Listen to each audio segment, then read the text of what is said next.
Do you know the difference between life and living?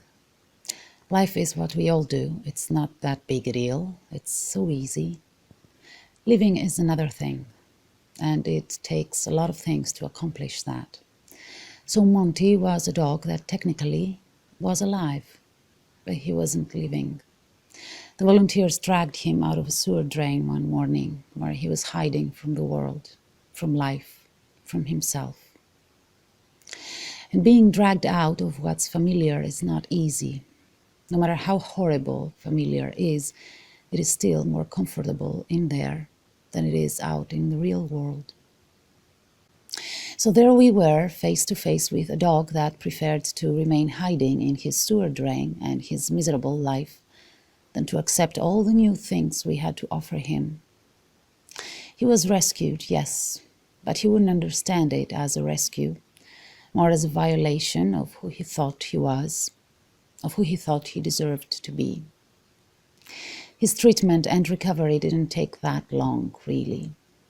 The wounds of the body never take that long to heal. Just some medication, some shots, good food, and Monty's body started recovering fast. The ticks were gone, his fur started growing back, and the gorgeous dog that he once was started appearing again.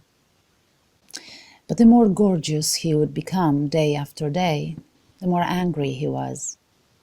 No one could touch him. No one could approach him. He hated everyone. We were the enemy, and he was so alone. The only thing he wanted was to get back into that hole where he came from and stay there hiding forever. He spent more than a year in the kennel. He never got out, never wagged his tail, never enjoyed living. Not even for 1 second. Many tried and failed. He just wouldn't let go. He was so stiff, so angry, just growling and hiding. That's not a life. Of all the people who tried, one succeeded.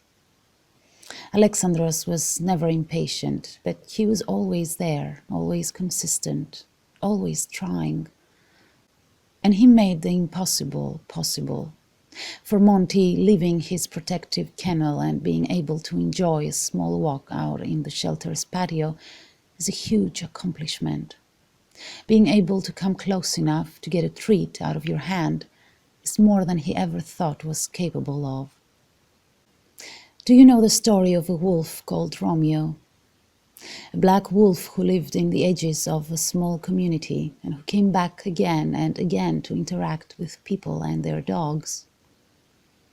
There was something inside him simply telling him that this was the place he needed to be, even if it didn't seem fitting.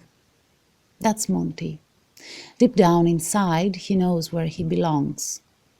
But his wild, untamed soul remains suspicious, feral, and lonely. He has a long way to go in order to become a pet dog like the ones we are used to. But we have seen the impossible become possible so many times that nothing can really surprise us anymore. Nothing at all.